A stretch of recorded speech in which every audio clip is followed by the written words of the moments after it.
Hello, good afternoon friends. मी Sangeeta Pradeep Jadhav, Sadguru Gadge Maharaj college Karad. आज आपल्या तिसऱ्या लेक्चरमध्ये आज आपण बुक कीपिंग या विषयावरती आपण बोलणार आहोत, चर्चा करणार आहोत. पूर्वीच्या लेक्चरमध्ये आपण या अकाउंटिंगमध्ये येणारे विविध शब्द आणि त्याचा अर्थ आपण पाहिला. थोडंफार तुम्हाला आयडिया आली असेल. हे वेगवेगळे शब्द आत्तापर्यंत अजिबातच तुमच्या माहितीत नव्हते, ते आज नव्याने हे शब्द तुम्हाला माहीत झालेले आहेत. आणि आता इथून पुढं या बुक कीपिंगमध्ये, अकाउंटन्सीमध्ये आपल्याला हे शब्द वारंवार येणारे आहेत आणि ते मग आपल्याला माहीत होऊन जातात. तर बुक कीपिंग म्हणजे काय? पुस्तपालन.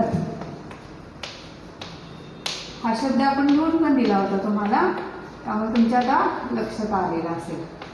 पुस्तपालन, याच्यामध्ये पुस्तक म्हणजे एक पुस्तक.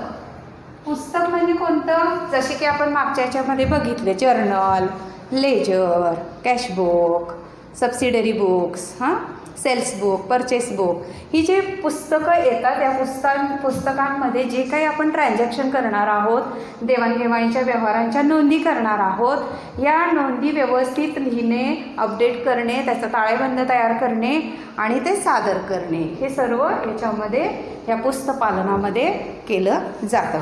म्हणजे जर बुक कीपिंगची व्याख्या बघायची झाली तर bookkeeping may be defined as a science as well as an art of recording business transactions in a separate set of books. म्हणजे bookkeeping ही एक शास्त्र आहे, ही एक कला आहे. म्हणजे जेव्हा आपण जमा आणि खर्च या ज्या दोन बाजू बघतो, डेबिट आणि क्रेडिट व्यवहारामध्ये हे दोनच बाजू असतात, एकतर पैसे येतात आणि एकतर पैसे जातात. याच्या ज्या काही नोंदी करायचं काम आहे ती पण एक कला आहे. कलात्मकरित्या त्याची नोंद व्यवस्थित ठेवणे म्हणजे हा जो पुस्तपालन जे आपण करतो हा एक व्यवसायाचा आपला आरसा असतो. कोणीसुद्धा जर एखादा CA वगैरे असेल किंवा एखादा हिशोबनीस असेल तर तो जर वह्या बघितल्या तर त्याला पटकन त्याच्या व्यवसायाची, त्या व्यवसाय मालकाच्या संपूर्ण व्यवसायाची त्याला माहिती मिळते. म्हणजे आपलं हे पुस्तपालन म्हणजे व्यवसायाचा आरसाच आहे. जसं की दुसरी व्याख्या जर बघितली, bookkeeping is an art of keeping accounts of the business transaction in a systematic form. काय म्हटले? सिस्टमॅटिक. सिस्टमॅटिक फॉर्म म्हणजे या सिस्टमॅटिक फॉर्ममध्ये पुस्तपालन करायचं आहे. जे काय आपले बिझनेस ट्रान्झॅक्शन्स आहेत, ट्रान्झॅक्शन म्हणजे व्यवहार, हे जे व्यवहार आहेत ते रोजकिर्दीमध्ये एकाखाली एक त्याच्या नोंदी दररोजच्या व्यवहारांच्या करायच्या आहेत. त्याच व्यवहारांच्या नोंदी खतावणीमध्ये प्रत्येक पर्टिक्युलर अकाउंटला नोंद करून जमा किती, खर्च किती, हा जो सगळा व्यवहार मांडायचा, यालाच काय म्हटलेलं आहे? सिस्टमॅटिक फॉर्ममध्ये आपण त्याची मांडणी करणे. आणि ही मांडणी करणे म्हणजेच एक कला आहे. आता याचे काही ऑब्जेक्टिव्ज बघूयात आपण.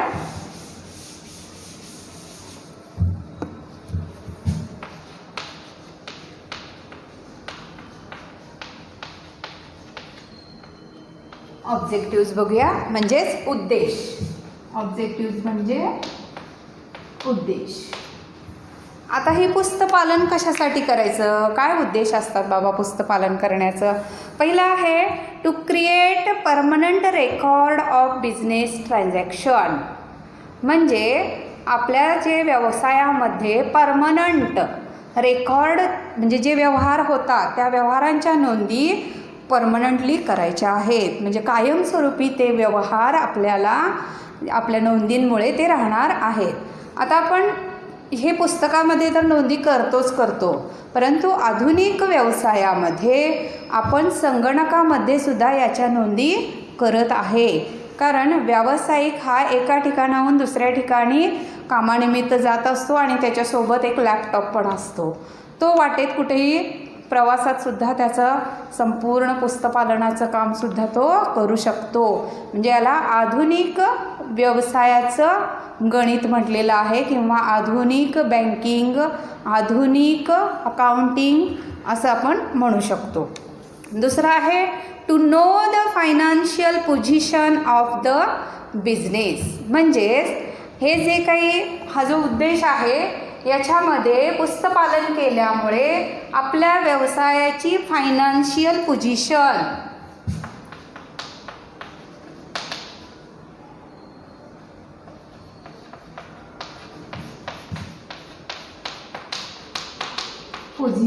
समजते. म्हणजे आर्थिक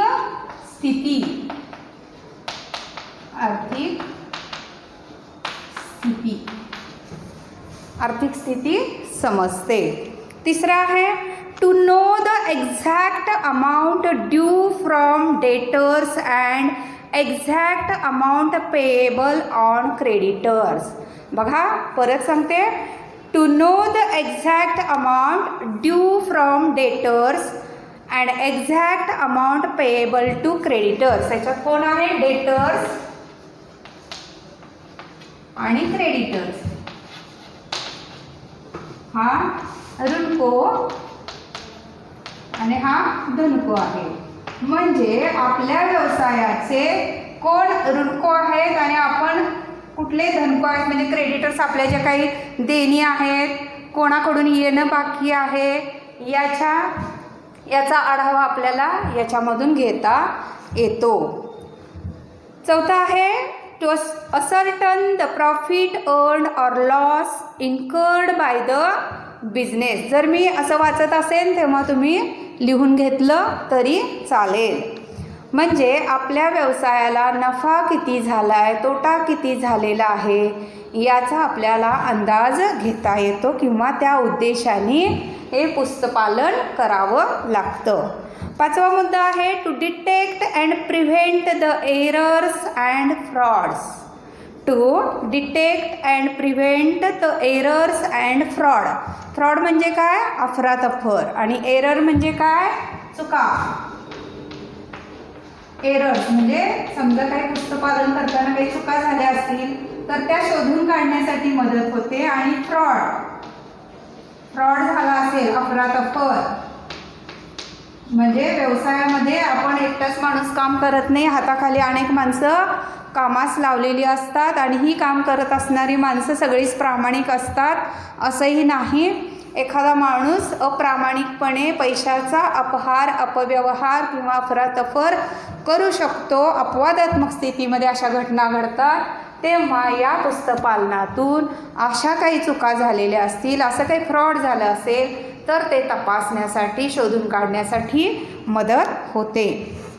पाचवा मुद्दा आहे to know the exact amount of taxes payable to the government. म्हणजे जो काही व्यावसायिक आहे तो व्यवसाय करत असताना गव्हर्मेंटला टॅक्स पे करत असतो आणि हा टॅक्स पे करत असताना आपण जर पुस्तपालन केलेलं असेल तर नेमका किती टॅक्स भरायचा आहे त्याची त्याला प्रोव्हिजन करता येते किंवा त्याची तशी तरतूद पण त्याला करता येते. म्हणून या पुस्तपालनाचा निश्चितपणे उपयोग होतो. पुढचा मुद्दा आहे to give business information to parties interested in business. To give business information to parties interested in business. या माध्यमातून आपण समोरच्या पार्टीजना आपल्या व्यवसायाबद्दलची परिपूर्ण माहिती देऊ शकतो. म्हणून आपल्याकडे या काही ठराविक नोंदी केलेल्या असतात, या नोंदी दाखवता येतात. म्हणजे आपल्या व्यवसायाला बघा, आमच्या व्यवसायाचा टर्नओव्हर एवढा एवढा आहे, आमच्या व्यवसायाला कच्चा माल एवढा लागतो, पक्का माल एवढा एवढा तयार होऊन जातो आणि याच्या माध्यमातून एवढ्या पैशांची आवक जावक चालू आहे हे आपल्याला समोरच्या पार्टीला दाखवायला प्रूफ असं राहतं. आठवा मुद्दा आहे प्रिपेअर बिझनेस प्लॅनिंग. आपल्याला काही आपल्या व्यवसायाचे अंदाजपत्रक तयार करता येतात. बिझनेस प्लॅनिंग म्हणजेच अंदाजपत्रक तयार करता येतो. म्हणजे व्यवसाय करत असताना त्याच्याकडे शिल्लक असणारा पैसा, अजून काही येऊ घातलेले काही त्यांच्या योजना असतील त्याला लागणारा काही पैसा आहे. तर हे प्लॅनिंग करत असताना या पुस्तकपालनाच्या नोंदींमधून आपल्याकडे शिल्लक असणारा पैसा साठा किती आहे, मालाचा साठा किती आहे, पैशाचा साठा किती आहे, हे सर्व समजल्यामुळं आपल्याला व्यवसायाचे पुढील अजून काही वाढवायचं असेल व्यवसाय तर त्याच्या दृष्टिकोनातून प्लॅनिंग करता येतं. 9वा मुद्दा आहे to take decision and important business matters. काही डिसिजन घ्यायचे असतात. डिसिजन म्हणजे निर्णय. काही डिसिजन घेतात ना, हे जे काही पुस्तकपालन केलेलं आहे याचा त्या व्यावसायिकाला थोडासा उपयोग होतो. आणि शेवटचा मुद्दा आहे to know the progress and efficiency of the business. आपल्या व्यवसायाचा प्रोग्रेस किती आहे हे जाणून घेण्यासाठी आपल्याला या पुस्तकपालनाची गरज आहे. म्हणजेच एकूण 10 उद्देश दिलेले आहेत. या 10 उद्देशाच्या माध्यमातून आपण या पुस्तकपालनाचं संपूर्ण आढावा घेतलेला आहे. दुसरा आहे utility and importance of bookkeeping.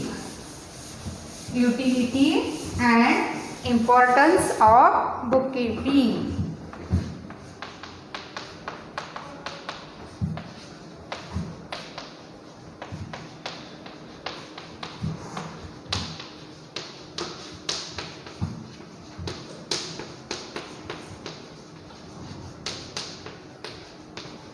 Bookkeeping म्हणजे आता ह्याची उपयोगिता काय आहे आणि याचं महत्त्व काय आहे ते आपण पाहूया. युटिलिटी म्हणजे काय? उपयोगिता. उपयोगिता आणि महत्त्व. मराठी इंग्लिश दोन्ही पण लिहून घ्या. थोडेसे माहीत होतात नवीन नवीन शब्द. सगळे इंग्लिशमधून आपण वाचायला लागलो तर लक्षात येणार नाही, पण पॅरलल त्याला मराठी शब्द जर घेतले तर थोडंसं तुम्हाला लक्षात येईल. पहिला जो महत्त्व आहे ते आपण बघूया. It's useful to a business may honest to know the profitability of the business and to understand the financial position of business. म्हणजे आपल्या व्यवसायाची आर्थिक स्थिती काय आहे हे एकदा त्या व्यावसायिकाला समजल्यानंतर तो काही त्याचे निर्णय असतील जे प्रॉफिट होण्याच्या दृष्टिकोनातून ते त्याला समजण्यास मदत होते. दुसरा आहे it is useful to management to provide timely business information to owners and various occasions.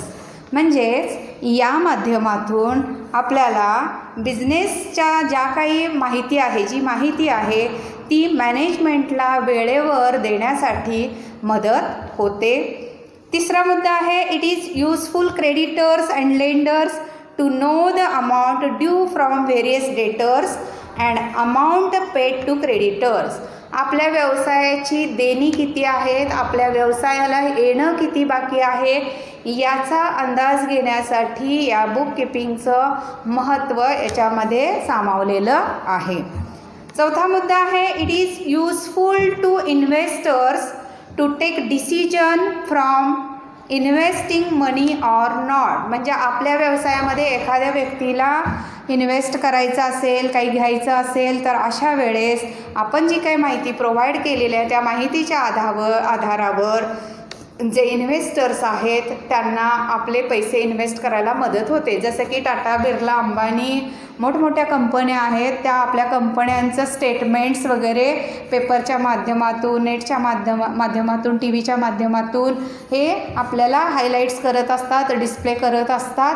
मग आपण निर्णय घेतो की कुठल्या कंपनीचे शेअर्स घ्यायचे, कुठल्या कंपनी चांगली आहे, कोणती कंपनी फायद्यात आहे, आपण कुठल्या स्कीममध्ये पैसे गुंतवले की आपले फायदे होतील, इन्व्हेस्ट कसे करावे वगैरे वगैरे. यासाठी कंपन्या आपल्या संपूर्ण डेटा आपल्याला पाठवत असतात. तसंच आपल्याला डिसिजन घेण्यासाठी सुद्धा मदत होते. पाचवा मुद्दा आहे it is useful to government to take on income and business or the profitability of the business. जसं की एखादा व्यवसाय करायचं म्हटलं की त्या व्यवसायाचं जे काही टॅक्स वगैरे आहे ते आपल्याला गव्हर्नमेंटला पे करावं लागत असतं आणि हा जो टॅक्स आहे तो कॅल्क्युलेट करून आपल्या व्यवसायाला एकंदरीत एकूण वार्षिक इन्कम किती आहे ॲन्युअल इन्कम किती आहे आणि त्या इन्कमवरती आपल्याला गव्हर्मेंटला टॅक्स किती पे करायचा आहे हे आपल्याला अंदाजे रक्कम कळते आणि तेवढी आपण प्रोव्हिजन करायला आपल्याला व्यावसायिकाला म्हणूया मदत होते. आता पुढची जे काही मी बेसिक टर्मिनॉलॉजीज सांगणार आहेत, या ज्या बेसिक टर्मिनॉलॉजीज आहेत खूप महत्त्वाच्या आहेत. त्याच्यावरती आपण एक टेस्ट पण घेऊया. बेसिक टर्मिनॉलॉजीज ज्या परीक्षेमध्ये तुम्हाला नेहमीच विचारल्या जातात. मला असं वाटतं ह्या बेसिक टर्मिनॉलॉजीज मी शिकवत असताना परिपूर्णपणे लिहून घ्या. आत्ताचे मी जे काही ऑब्जेक्टिव्स दिलेले आहेत, इम्पॉर्टन्स पण दिलेत, मी सावकाश वाचन केलेलं आहे. पुन्हा पुन्हा बघा आणि लिहून काढा आणि त्या समजून घ्या. नाही समजलं तर पर्सनली विचारासुद्धा. आता ज्या काही मी बेसिक टर्मिनॉलॉजीज देणार आहेत त्या बेसिक टर्मिनॉलॉजीज ह्या सगळ्या महत्त्वाच्या आहेत आणि या परीक्षेच्या दृष्टीनं सुद्धा खूप महत्त्वाच्या आहेत. त्यामुळे त्या लिहून घ्या. जर झालं तर पाठांतर पण करा. ते काय तोंडपाठच करावं लागणार आहे तुम्हाला. अंडरस्टँड करून लिहिता आलं तर वेल अँड गुड आहे, पण ज्यांना होत नाही त्यांनी तोंडपाठ करणं गरजेचं आहे. बाय हार्ट करा. बेसिक टर्मिनॉलॉजीज लिहावरती हेडिंग पाहिजे तर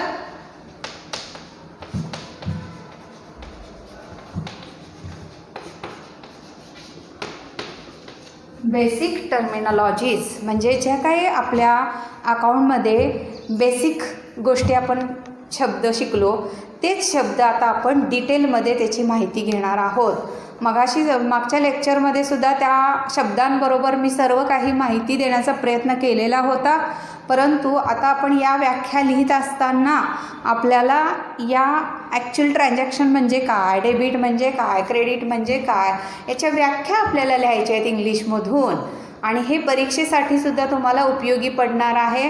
प्रत्येक बेसिक टर्मिनॉलॉजी एका मार्कासाठी एक टर्मिनॉलॉजीज येणार असल्याकारणाने हे परीक्षेच्याच दृष्टीनं महत्त्वाचं असल्याकारणाने ह्या गोष्टी थोड्याशा तुम्ही लिहून घ्यायच्या आहेत. आता पहिलं आहे ट्रान्झॅक्शन. सांगा काय ट्रान्झॅक्शन म्हणजे? व्यवहार. व्यवहार व्यवहार किती पद्धतीचे असतात? साधारण 2-3 पद्धतीचे व्यवहार आहेत बघा. एक रोखीचा व्यवहार आहे, दुसरा आहे उधारीचा व्यवहार आहे. बरोबर, 2 व्यवहार होतात. एक तर आपण पैसे कॅश देतो आणि वस्तू आणतो आणि दुसरा आपण काय करतो, उधारीचा व्यवहार करतो. त्या व्यवहारामध्ये आपण वस्तू घेऊन येतो पण पैसे काही दिवसानं देणार असतो. एकतर व्यवहार पैसे येतात किंवा पैसे जातात किंवा डेबिट किंवा क्रेडिट होतात. मग आता एखादा व्यवहार करायचा असेल तर साधारण 2 किंवा 2पेक्षा जास्त व्यक्ती पाहिजेत, किमान 2 व्यक्ती पाहिजेत. 2 व्यक्तीमध्येच व्यवहार होतो. बरोबर आहे. 2 or more पर्सनमध्ये व्यवहार होणार आहे. म्हणजे एखादा व्यवहार करायचा असेल तर किती व्यक्तींची गरज आहे? 2 किंवा 2पेक्षा जास्त. म्हणजे हा प्रश्न परत तुम्हाला कुठं विचारला जाईल? गाळलेल्या जागा तिथे एका मार्कासाठी विचारला जाईल किंवा जोड्या जुळवांमध्ये एकीकडे विचारलं जाईल ट्रान्झॅक्शन आणि दुसऱ्या भागात विचारलं जाईल 2 or more पर्सन. इथे परत तुम्हाला 1 मार्क मिळणार आहे. बघा, आपण नुसतं ट्रान्झॅक्शन जरी शिकलो तरी 2-3 मार्क मिळवण्याची सहज संधी मिळेल. चुकी बरोबरमध्ये एखादं विचारलं जाईल. ट्रान्झॅक्शनमध्ये एकच व्यक्ती व्यवहार करू शकते असं जर तुम्हाला विचारलं तर तुमचं उत्तर काय असायला हवं?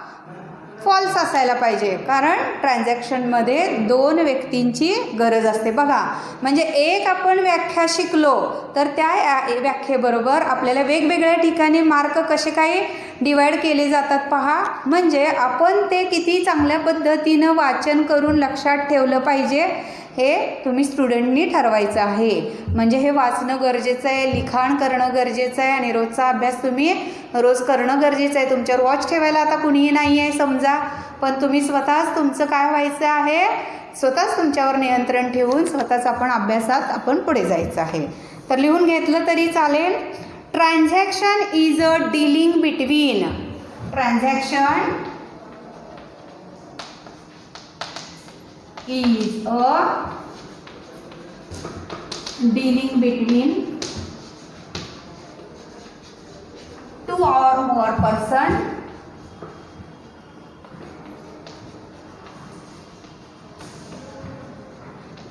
2 or more person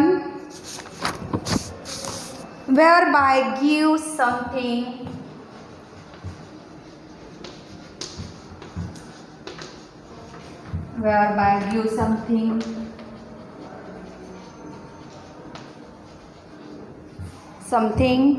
to the other and in exchange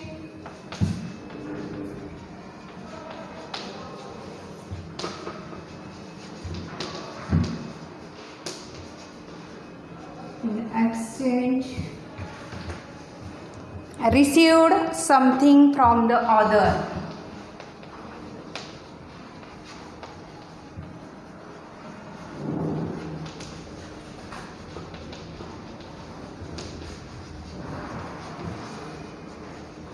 म्हणजे समजून घ्यायचं आहे, तुम्ही लिहून पण घ्यायचं आहे.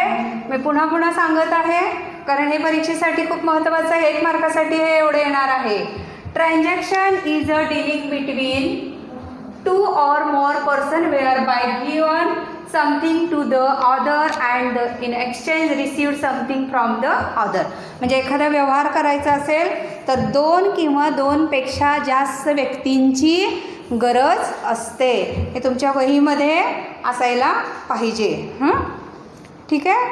आता व्यवहार जे आहेत हे किती पद्धतीचे होतात. एक आहे रोखीचा व्यवहार होतो, बरोबर, कॅश ट्रान्झॅक्शन.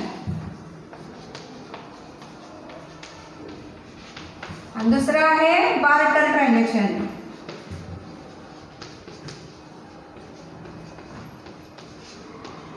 एक रोखीचा व्यवहार आणि दुसरा आहे उधारीचा व्यवहार. तर रोखीच्या व्यवहारामध्ये बाय कॅश मिळते, त्याच्यामध्ये आपल्याला वस्तू मिळते आणि आपल्याजवळून काय जातात, पैसे जातात. आणि उधारीच्या व्यवहारामध्ये वस्तू आपण विकतो पण आपल्या व्यवहारामध्ये पैशाची नोंद केली जात नाही. ती नोंद केव्हा केली जाते, जेव्हा ती व्यक्ती आपल्याला पैसे आणून आपल्या व्यवसायात देते तेव्हा त्या व्यवहाराची नोंद केली जाते. म्हणजे to complete the transaction minimum of 2 person are required. म्हणजे व्यवहारासाठी 2 व्यक्तींची गरज आहे. Transaction classified as cash transaction, credit transaction and barter transaction. In cash transaction, goods and service are purchased or sold for cash. म्हणजे cash ट्रान्झॅक्शनमध्ये मगाशी सांगितल्याप्रमाणे आपण वस्तू विकतो, बरोबर, आणि पैसे येतात. आणि उधारीच्या व्यवहारामध्ये वस्तू किंवा सेवा आपण देतो, ती इनडायरेक्टली देतो, बरोबर.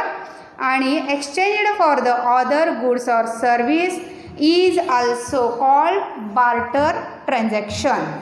ठीक आहे. आपण आता इथून पुढचे जे काही बेसिक टर्मिनॉलॉजीज आहेत पुढच्या लेक्चरला लागून एक 5-6 आपण बघूया, साईड बाय साईड लिहून घेऊया.